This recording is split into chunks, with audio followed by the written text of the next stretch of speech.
అమరజ్యోతి అని మళ్ళీ స్తూపాలని కట్టారు కదా, ఆల్రెడీ ఉన్నాయి.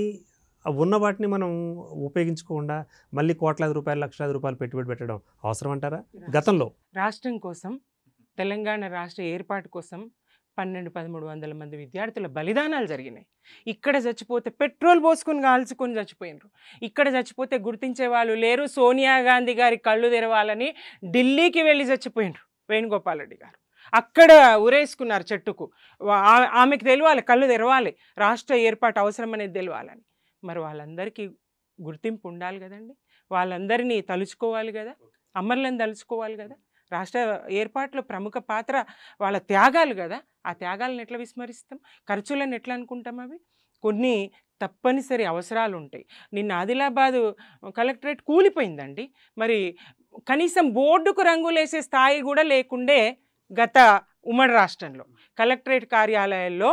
అసలు అది ఏ కార్యాలయమో, తహసీల్ కార్యాలయం, కలెక్టరేట్ కార్యాలయం, అది ఏ కార్యాలయమో తెలియనట్టుగా బోర్డులు కూడా రంగు వెలిసిపోయి పేర్లు మలిగిపోయి ఉన్న స్థితి ఉంటుండే. పెచ్చులూడి ఘోరంగా ప్రభుత్వ కార్యాలయాలు ఉండేవి. అట్లాంటి స్థితిలో కలెక్టర్ కార్యాలయాలు ఇదే వీళ్ళే మెచ్చుకున్నారు కదండి. మరి ఇది ఒక సెక్రటేరియట్ లాగా ఉన్నది. కలెక్టర్ కార్యాలయాలు ఓపెనింగ్కి వెళ్ళినటువంటి కాంగ్రెస్ ప్రముఖులే కలెక్టర్ కార్యాలయాలు సెక్రటేరియట్ల లాగా ఉన్నాయని చెప్పేసి, మరి మండల ఆఫీస్కో చోటికి, ఎంఆర్ఓ ఆఫీస్కో చోటికి, ఇంకో ఆఫీస్కో చోటికి ఓ దగ్గరికి పోకుండా అన్ని కార్యాలయాలు ఒక చోట ఉండాలి, ప్రజలకు అందుబాటులో ఉండాలని, మరి ప్రజలకు అందుబాటులో ఉండే విధంగా నూతన జిల్లాల ఏర్పాటు, కలెక్టరేట్ల ఏర్పాట్లు, ఇవన్నీ నిర్మాణాలు, రోడ్లు, భవనాలు, మెడికల్ కాలేజ్. మరి ఇన్ని చేసినా, ఇంత ఖర్చు పెట్టినా మరి ప్రభుత్వం మాకు వద్దు అనుకోబట్టే కదా కాంగ్రెస్కి ఓటు వేసి. అది చెప్పాను మీకు ముందే. ఎన్నికలకు ముందు అనేకమైన హామీలు ఇచ్చి రైతన్నలను, మహిళలను, జనాభాలో సగం మహిళ అండి, జనాభాలో సగం మహిళ, ప్రధానంగా మహిళను మోసగించి ఆడవాళ్ళ కలకల ఉసురు మంచిది కాదు. ఆడవాళ్లకు ప్రతి 18 సంవత్సరాలు నిండిన ప్రతి మహిళకు అత్తకైనా పెన్షన్ మీకు కూడా ఇస్తే 2,500 మొదటి తారీఖు నాడే వేస్తే అకౌంట్లో చెప్పి కదా వాళ్ళందరి ఓట్లు ఎంతండి? 1.8% ఓట్లు. రైట్ సుమిత్ర గారు, ఇప్పుడు మీ ప్రభుత్వం ఒక 3,000 ఇస్తానంటది, ఈ ప్రభుత్వం 6,000 ఇస్తానంటది, వచ్చే ప్రభుత్వం ఇంకా ఎక్కువ ఇస్తానంటది. అంటే ఇట్లా పెంచుకుంటూ పోతే, పోటీ పెంచుకుంటూ పోతే అనారోగ్యకరమైన పరిస్థితుల్లో ప్రజాస్వామ్యం ఉండే అవకాశం లేదా? అంటే నీ 3,000 ఒకసారి, 2,000 ఒకసారి, 6,000 ఒకసారి, 8,000. 200 నుంచి 2,000 వరకు దఫాలుగా తీసుకొచ్చిండ్రు కేసీఆర్ గారు. తీసుకొచ్చి 200 నుంచి 1,000 రూపాయలు చేసిండ్రు, 1,000 నుంచి 2,000 చేసిండ్రు. పాపం సామాన్యులు, పేదలు, వృద్ధులు, పిల్లలు చూస్తలేరు వాళ్ళను. అట్లాంటి వాళ్ళు ఈ బీపీ, షుగర్లు వయసుతో పాటు వచ్చేస్తాయి. అవి వాటికి మందులు కొని వృద్ధాప్యం బతుకుతుంది, తల ఎత్తుకొని గౌరవంగా వాళ్ళు బతికే స్థితి. అది రెట్టింపేం చేస్తాను కేసీఆర్ గారు అనలేరు, కొంచెం కొంచెంగా పెంచుతానని వికలాంగులకు, నేతన్నలకు. రైట్ అండి. ఇప్పుడు మానవతరాయ్ గారు, ఇప్పుడు ఏ ప్రభుత్వం అయినా సరే మేము ఎంపిక చేసుకున్నప్పుడు మాకు పనిచేయాలి, చేస్తున్నాయి, కానీ అప్పు చేస్తున్నాయి, అప్పుల్లో కూడా తారతమ్యాలు చూపిస్తున్నాయి. మీరు ఇంత అంటే మేము ఇంత అని. అయితే మాకు ఈ శాశ్వత ప్రాతిపదికన అభివృద్ధి అనేది ఏ పార్టీ ఇచ్చినా మేము వాళ్ళకి పట్టం కడుతున్నాం. కానీ కొన్ని ప్రభుత్వాలు నిధులు మళ్లింపు చేయడం, ఒక పద్దు నుంచి ఇంకో పద్దు ఖర్చు పెట్టడం, ఇవి కూడా గత ప్రభుత్వంలో, ఇప్పుడు ఉంటున్న ప్రభుత్వంలో కూడా ఉన్నాయి అని ఒకవేళ నేను అడిగితే ప్రశ్న, మీ యొక్క స్పందన ఏంటంటారు? నేను చెప్తున్నా కదా, కాంగ్రెస్ ప్రభుత్వాల్లో చూసుకోండి, స్వతంత్రోద్యమం దగ్గర నుంచి మొన్నటి వరకు చూసుకోండి, ఇప్పుడు బట్టి విక్రమార్క దగ్గర కూర్చో, కాంగ్రెస్లో ఆర్థికవేత్తలు ఉంటారు, బీఆర్ఎస్ బీజేపీలు ఎవరు ఉంటారంటే భావ ఉద్రేకాలు రెచ్చగొట్టి అప్పుడుకప్పుడు లబ్ధి పొందేవాళ్ళు ఉంటారు. అది ఎల్లకాలం నిలవు, అది శాశ్వతం కాదు, అది కొద్ది కాలం వరకే. ఆదిలాబాద్లో కలెక్టర్ ఆఫీస్ కూలిపోయిందంటే మీరు అక్కడ కొత్త కలెక్టర్ ఆఫీస్ ఎందుకు కట్టలే? వీళ్ళ కలెక్టర్ ఆఫీస్ వీళ్ళ స్వార్థం కోసం, రియల్ ఎస్టేట్ కోసం కట్టారు, ఊరుకు దూరంగా ఉన్న ఆఫీసులు మంచిగా ఉన్నా. అది 1947లో అంతకుముందు కట్టిన కార్యాలయం, ఏదైనా తప్పక జరుగుతుంది. 1947 ఆ టైంలో కట్టిన కార్యాలయాలు కూలిపోతే పెద్ద నేరం కాదు, అది కాదు. కాకపోతే ఇక్కడ ఏంటంటే వీళ్ళ గొప్పలు ఎట్లున్నాయంటే, అంటే వీళ్ళు ప్రజలు అసలు ఫస్ట్ వీళ్ళు చేసేదాన్ని విస్మరించారు. 10 ఏళ్ల పాలన చూశారు వీళ్ళు పేద ప్రజలకు డబుల్ బెడ్రూమ్ ఇల్లు కట్టమంటే వీళ్ళు ఢిల్లీలో అంగరంగ వైభవంగా ఆకాశారమం కట్టుకున్నారు కార్యాలయం. ప్రతి జిల్లాలో కూడా పెద్ద పెద్ద భవనాలు కట్టుకున్నారు పార్టీ కార్యాలయాలు. ఇక్కడ జాలదాని కోకాపేటలో 11 ఎకరాలు తీసుకున్నారు. ఇవన్నీ ప్రజలు గమనించారు. వీళ్ళ ఓటమికి ప్రధాన కారణం ఏంటంటే ఇది. కాబట్టి ఎక్కడ కూడా కేసీఆర్ గారు దుబారా అనేది కళ్ళ ముందు కనపడుతుంది. పేద ప్రజల బతుకులు ఎండిపోతున్నాయి. కేసీఆర్ గారు ఒక ఖజానా నిండిపోతుందని చెప్పి ప్రజలు గ్రహించారు. జరిగింది ఇదే. కాబట్టి ఇక్కడ సంక్షేమ పెన్షన్లు ఉన్నాయి. కేసీఆర్ గారు 1000 రూపాయలు చేసిన, కిరణ్ కుమార్ రెడ్డి 1000 రూపాయలు, రాజశేఖర రెడ్డి గారి హయాంలో 200 ఉంటే కిరణ్ కుమార్ రెడ్డి 1000 రూపాయలు చేసిండు. షాదీ ముబారక్, కళ్యాణ లక్ష్మణ్ అప్పటి నుంచి కొనసాగుతున్నాయి. వీళ్ళు కొత్తగా కనుక్కున్న సైంటిస్టులు ఏం కాదు. ఈ పథకాలన్నీ కూడా కాంగ్రెస్ హయాంలో కనుక్కోబడ్డవే. ఆరోగ్యశ్రీ ఎవరిదండి? వీళ్ళు మేము మాది కాంగ్రెస్ది. ఫీజు రియంబర్స్మెంట్ మాది. ఏదైనా వీళ్ళకి దళిత బంధు వీళ్ళది. అది ఎన్నికల మందు హుజూరాబాద్లో ఎన్నికల మందు కోసం వేశారు. అట్టర్ ఫ్లాప్ అయిపోయారు. కొద్దిమందికి ఇచ్చి కొద్దిమందికి ఊరించేసరికి జనం మొత్తం తిరగబడ్డారు. కాబట్టి రైతు ఏదైతే బంద్ అనేది ఉందో 2016లో కాంగ్రెస్ పార్టీ 4 గోళ్ల మధ్య మేము నిర్ణయం తీసుకుంటే ఆ గోడలకు చెవులు ఉన్నట్టు గూఢాచారాలు పెట్టుకొని అధికారంలో కాదు వాము దీనివల్ల రేపు భవిష్యత్తులో కాంగ్రెస్ పార్టీ హామీ ఇస్తే ప్రమాదం అని అప్పటికప్పుడు అనౌన్స్ చేశారు. అది ఎన్టీవీ పెద్ద పెద్ద టీవీ ఛానల్ వచ్చింది ఆ రోజు. ఇది మా పథకం అని విలేకరుల సమావేశం పెట్టిన మేము. అది సరే అధికారంలో ఉన్నారు, సరే అమలు చేశారు. ఎక్కడ కూడా ఇవన్నీ కాంగ్రెస్ పథకాలే. వీళ్ళు కనుక్కున్న 2 కూడా అట్టర్ ఫ్లాప్ అయిపోయింది. దళిత బంధు అడ్రస్ లేదు, గల్లంత కథం. ఎలక్షన్ టయానికి వచ్చేసరికి చేతులు ఎత్తేశారు. కాబట్టి ప్రజలన్నీ కూడా గమనిస్తున్నారు ఇవాళ ఉద్యోగ కల్పన ఏ విధంగా జరుగుతుంది. ఇవాళ అక్టోబర్ నెలలో 45,000 ఉద్యోగాలకు నోటిఫికేషన్లు ఇస్తాను. 60,000 ఉద్యోగాలని 2 లక్షలు అన్నాం మేము. 2 లక్షల్లో ఇంకొక 1,45,000 ఉద్యోగాలు ఉన్నాయి. అనేక న్యాయపరమైన చిక్కులు ఉన్నాయి. క్యాడర్ స్ట్రెంత్ లేదు. గందరగోళం చేశారు. ఇవాళ ధరణిలో విఆర్ఓలను తీసేసి ఎత్తేసి 25 లక్షల ఎకరాలు మాయం చేశారు ధరణిలో. ఇవాళ లెక్క మొన్న తేలింది. మొత్తం ఎంక్వైరీ విచారణ జరుగుతుంది. అడిగిపోయినాయి అన్ని. ఇలా అంతకుముందు భూభారత్ చట్టం మొన్న తీసుకొచ్చినప్పుడు ఈ మొత్తం విచారణ జరిగితే 25 లక్షల ప్రభుత్వ భూములు, దేవాదాయ భూములు, వక్ఫ్ భూములు, ఇవన్నీ కూడా అటవీ భూములు అన్నీ కూడా మాయం చేశారు. మొత్తం పుట్టలు, చెట్లు అన్నీ కూడా వాటన్నిటిని కూడా ప్రకృతి సంపదన మొత్తం కూడా పీల్చి పిప్పి చేసుకున్నారు. ఇవన్నీ గమనించబట్టే ప్రజలు రేవంత్ రెడ్డికి అప్పచెప్పారు. వచ్చిన దగ్గర నుంచి చూడండి వీళ్ళ బకాయిలు ఎక్కడ కూడా పాప నిద్ర లేకుండా అహోరాత్రులు ఈ రాష్ట్రం చెప్పిన కదా గాడి తప్పిన ఆర్థిక వ్యవస్థని గాడిలో పెట్టడానికి ప్రయత్నం చేస్తున్నారు. మీరు మన సుమిత్ ఆనంద్ గారు టీచర్ 10 ఏళ్లలో బదిలీలు చేశారండి. పదోన్నతులు ఇచ్చారా టీచర్లకు? 10 ఏళ్లలో రేవంత్ రెడ్డి సర్కారు పదోన్నతులు ఇవ్వటమే కాకుండా బదిలీలు చేసి 55 రోజుల్లో 11,000 టీచర్ ఉద్యోగాలు వీళ్ళ వల్ల కాలే. 11,000 టీచర్ ఉద్యోగాలు అప్పటికప్పుడు పెట్టి 55 రోజుల్లో పారదర్శకంగా వేగవంతం పెట్టి 22 నోటిఫికేషన్లు ఇస్తే వీళ్ళు 15 నోటిఫికేషన్ లీకులు, 15 నోటిఫికేషన్ల అక్రమాలు, న్యాయపరమైన చిక్కులు, కోర్టు మెట్లెక్కి పుణ్యకాలం ఒక తరం నిరుద్యోగులు నాశనమయ్యారు. రేవంత్ రెడ్డి రాంగలోనే పారిశ్రామికవేత్తలతో కూర్చోలేదండి. యువత ముఖ్యం అని చెప్పి అసలు ఈ పరీక్షల వ్యవస్థలో ఎందుకు లోపాలు జరిగినాయి గత ప్రభుత్వం అని చెప్పి యూనియన్ పబ్లిక్ సర్వీస్ కమిషన్ చైర్మన్తో 3 గంటల సేపు భేటీ అయ్యి పోయిన తర్వాత పరీక్షలు ఎట్లా నిర్వహించాలని తెలుసుకున్నాడు. నిర్వహించుకొని వచ్చి ఇవాళ గ్రూప్ 1 దగ్గర నుంచి గ్రూప్ 2 దగ్గర నుంచి నియామక పత్రాలు ఇచ్చే దశలో మూల్యాంకనం మీద తప్పు పట్టింది. ఇంకెక్కడ కాదు. వీళ్ళు అన్ని సహేతుకమైన పరీక్ష విధానంలో తప్పు లేదు, మూల్యాంకనంలో తప్పు, అడుగడుగున తప్పు పడితే చరిత్రలో ఏ రాష్ట్రానికి పరీక్షల వ్యవస్థ నిలవదు. ఇలా సంస్కృతంలో 100కు 100 మార్కులు వేస్తున్నారు, తెలుగులో 80 మార్కులు దాటవు. మరి తప్పు పడితే వ్యవస్థ ఉంటుందా? ఇలా ఏం లేక సరే జడ్జి 220 గౌరవిద్దాం. కానీ ఇక్కడ మన చట్టంలో మన రాజ్యాంగం లేనిది అప్పీల్ చేసుకోవచ్చు. ఈ జడ్జి గారు తప్పు పెడితే ఇంకో జడ్జి గారు న్యాయం చేయొచ్చు. అట్లా సింగరేణి ఉద్యోగాలు కూడా వీళ్ళకి తెలుసు 23లో రద్దు చేసింది సింగిల్ బెంచ్. వెంటనే డివిజన్ బెంచ్ ఏం చేసిందే వీళ్ళు సక్రమంగా ఎంపికయ్యారని చెప్పి ఉద్యోగాలు ఇచ్చింది.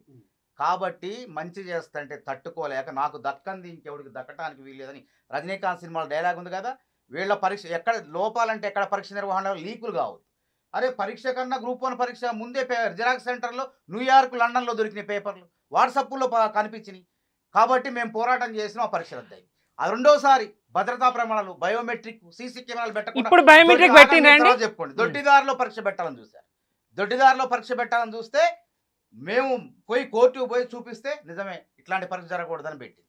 తర్వాత దాన్ని సుప్రీంకోర్టులో వేశారు. సుప్రీంకోర్టులో వేస్తే రేవంత్ రెడ్డి సర్కార్ వచ్చి ఇట్లా పుణ్యకాలం కాస్త నిరుద్యోగులకు అయిపోద్ది, సుప్రీంకోర్టులో అప్పీల్ని ఉపసంహరించుకొని పరీక్ష పెట్టాలి రద్దు చేసేసుకొని మళ్ళీ నోటిఫికేషన్ ఇద్దామని ఇచ్చేసి సమర్థవంతంగా ప్రిలిమ్స్లో అవినీతి జరగలేదు. మెయిన్స్లో ఎక్కడ తప్పు పట్టిందంటే మూల్యాంకనంలో తప్పు అని జడ్జి గారు చెప్పారు. అంటే వాదనలు ఎవరు పట్టించుకున్నారు అంటే పిటిషన్లు ఎవరైతే ఉన్నారో వాళ్ళ వాదనలు పరిగణలోకి తీసుకున్నారు. టీజీపీఎస్సీ విజేతలైన అభ్యర్థుల వాదనలు తీసుకున్నారు. అందులో ఏమున్నాయి ప్రధానంగా ఒక సెంటర్లో 1625 మంది అమ్మాయిలు రాస్తే అందులో 72 మంది వచ్చారట. అది సహజ ప్రక్రియ. 1625 మందిలో 563 ఉద్యోగాలకు 400, 500 మంది ఆ సెంటర్ నుంచి ఎంపికైతే అప్పుడు అనుమానిస్తే అది సరైన ప్రక్రియ. అది ఉత్తదే నాకు తెలుసు. కాబట్టి ఇంకో అంశం 2 హాల్ టికెట్ల విధానం అంటారు.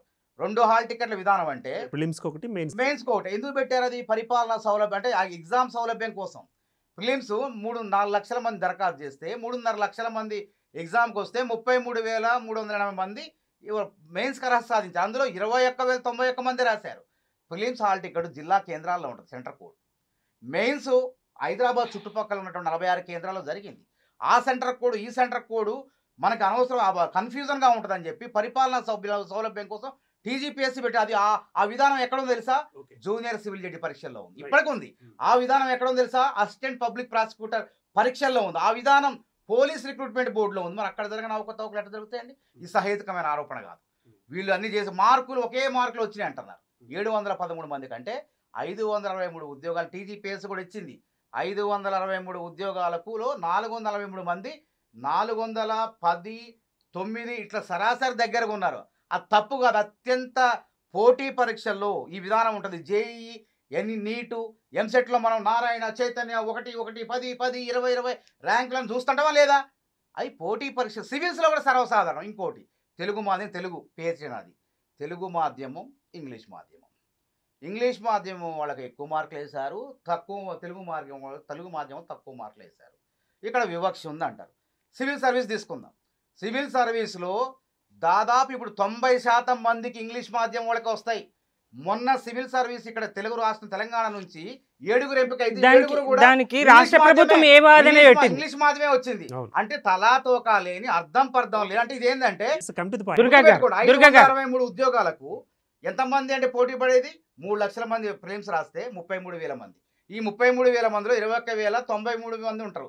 వీళ్ళు సహసిద్ధంగా ఎట్టుంటారు? అబ్బా ఇంత పెద్ద నోటిఫికేషన్ మనం సాధించలేకపోతున్నామే, ఇదేదో రకంగా ఆగితే బాగు అనేటువంటి ఆలోచనలో ఉంటారు. దానికి వీళ్ళ కక్కుర్తి ఉంటది కదా, మాకు చేత కాలేదు వీళ్ళ చేత కావద్దు అనే విధానం. మీరు కక్కుర్తితోనే మీరు పోయినరండి. మీరు కక్కుర్తితోనే నాడు థంబ్ ఇంప్రెషన్ లేదని, బయోమెట్రిక్ లేదని, నాడు బయోమెట్రిక్ లేదని మీరు కోర్టుకు పోతారు ఎట్లా? నాడు బయో వినండి మీరు వాళ్ళు నిరుద్యోగులు మా దగ్గరకు వచ్చి కొట్లాడమంటే మేము కొట్లాడు. ఇవాళ ఏం చేస్తున్నారు? అర్హత సాధించిన వాడిని పిలిపించుకొని ఏదో ఒకటి చేయమంట. అంటే ఎక్కువ మంది వాళ్ళే ఉంటారు. ఇలా తల్లిదండ్రులు ఇలా ప్రెస్ మీట్ పెట్టారు. 563 మంది నేపథ్యం చూస్తే సామాన్యులు, మామూలు మధ్యతరగతి కుటుంబాలు, కష్టపడి చదివే ఉద్యోగాలు ఉన్నారు. అక్కడ ఎవరు కూడా 3 కోట్లు పెట్టమని ఆర్ఎస్ ప్రవీణ్ కుమార్ ఆరోపిస్తారు. వాళ్ళ తల్లిదండ్రులు ఏమన్నా తెలుసా? ఇలా ఆర్ఎస్ ప్రవీణ్ కుమార్ మీద పరువు నష్టం దావా వేస్తున్నారు. నువ్వు నిరూపించు, ఎవరు డబ్బులు పెట్టిండో 3 కోట్లు 1700 కోట్లు ఎట్లా పెట్టినావో నిరూపించకపోతే నీ సంగతి చెప్తాం, 1700 కోట్ల మీద పరువు నష్టం దావా వేస్తానంటున్నారు. ఉత్తుత్త ఆరోపణలు కాదండి. రైట్ అండి మానవతరాయ్ గారు. ఇప్పుడు come to the straight point. Yes, ఇప్పుడు చేసిన అప్పులు చేయబోతు టీఎస్పీఎస్సీగా నాడు గ్రూప్ 1లో ఏది బయోమెట్రిక్ లేదని పరీక్ష రద్దుకు కోరినటువంటి ఇదే కాంగ్రెస్ ఇప్పుడు బయోమెట్రిక్ ఎందుకు పెట్టలేదు? స్త్రీ పురుషులకు వేర్వేరు సెంటర్లు అది నాడు వీళ్ళు ఇది చెప్తున్నారు కదా, బయోమెట్రిక్ పెట్టలేదని మేము ఆపినామని. మరి ఇప్పుడు బయోమెట్రిక్ ఎందుకు పెట్టలేదు? బయోమెట్రిక్ ఎందుకు పెట్టలేదు? ఇప్పుడు బయోమెట్రిక్ పెట్టలేదు. ఒకటి. రెండోది ఇచ్చింది కోర్టు, ఇది కూడా ఒక అంశం. వాడి ఇంకోటి ఇది ఒకటి. వీళ్ళు ఏం చెప్తారు? తెలుగు మీడియం వాళ్ళు ఎందుకు కాలేదని అంటే తెలంగాణ తెలుగు బాగుండదట, తెలంగాణ తెలుగు బాగుండదట వీళ్ళ తరపున వాదన.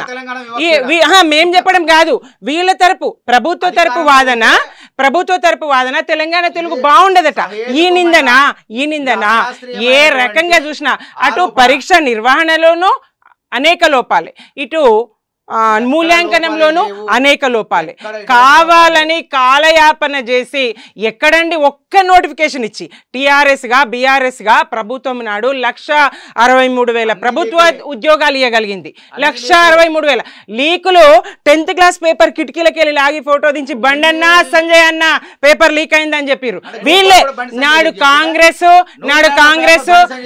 కాంగ్రెస్ అండ్ బీజేపీ కట్టగట్టుకొని బీఆర్ఎస్ ను బద్నాం చేయాలనే లీకేజీ డ్రామా ఆడింది, కోర్టు చుట్టూ వెళ్ళింది. ఉద్యోగ నియామక ప్రక్రియ ఆలస్యం కావడానికి నాడు వాళ్ళే. 2 సంవత్సరాలు కరోనా కష్టకాలం, 2 సంవత్సరాలు రాష్ట్రపతి ఉత్తర్వుల కోసం చెప్పులు అరిగేలాగా ఢిల్లీకి తిరిగి సాధించగలిగినరు కేసీఆర్ గారు. ఏది ఆ ప్రయత్నం? వీళ్ళు ఏం చేసిండ్రు? మేము దొడ్డిదారి కాదు, మేము ఏదైతే చేసిన ప్రక్రియ అంతా మరి చట్ట పరిధిలో చేసినాం, మేము న్యాయంగా చేసినాం, కష్టపడిన విద్యార్థులు సాధించారు. 1000కి పైగా గురుకులాలు ఏర్పాటు చేసినాం. ఆ గురుకులాల్లో నియామకాలు చేసినాం. ఇవాళ ఈ 2 సంవత్సరాలు కూడా పూర్తి కాలేదు. 2.5 కాబట్టి రేవంత్ రెడ్డి సమీకృత గురుకులాలని చెప్పి 105 మళ్ళీ కొత్తగా ఎందుకండి ఉట్టికి ఎగరలేని వాళ్ళు? ఆ టాపిక్ లోకి నెక్స్ట్ టైం వెళ్దామండి. ఎందుకండి ఉన్నోళ్ళకి జీతాలు దిక్కులేదు. 5 నెలల జీతాలు లేవని ఏడుస్తా ఉన్నారండి. వాళ్ళ కాంట్రాక్ట్ ఉద్యోగులు 5 నెలల నుంచి జీతాలు లేవు, మేము ఉరిబెట్టుకోవాలా, మేము జావాలా అని చెప్పేసి వాళ్ళ ఇందిరా పార్క్ వాళ్ళకి 5 నెలలుగా జీతమే. కాంట్రాక్ట్ ఉద్యోగులు మీరు చూస్తున్నారా? దుర్గా గారు మీరు చూస్తున్నారు. ఇవాళ ధర్నా జరగలేదా? ఇవాళ ఇందిరా పార్క్ దగ్గర ధర్నా చౌక్ లో కాంట్రాక్ట్ హెల్త్ డిపార్ట్మెంట్ ఉద్యోగులు, కాంట్రాక్ట్ ఉద్యోగులు 5 నెలల నుంచి వేతనాలు లేవని ధర్నా చేసింది. ఆశాలు, అంగన్వాడీ వర్కర్లు ఒక్క వర్గం అని కాదు, ఒక ప్రభుత్వ ఉద్యోగులకు ఇస్తే సరిపోయిందా? పొట్ట చేత పట్టుకొని నెల జీతం కోసం ఎదురు చూసేటువంటి సామాన్య ఉద్యోగులకు, కాంట్రాక్ట్ ఉద్యోగులకు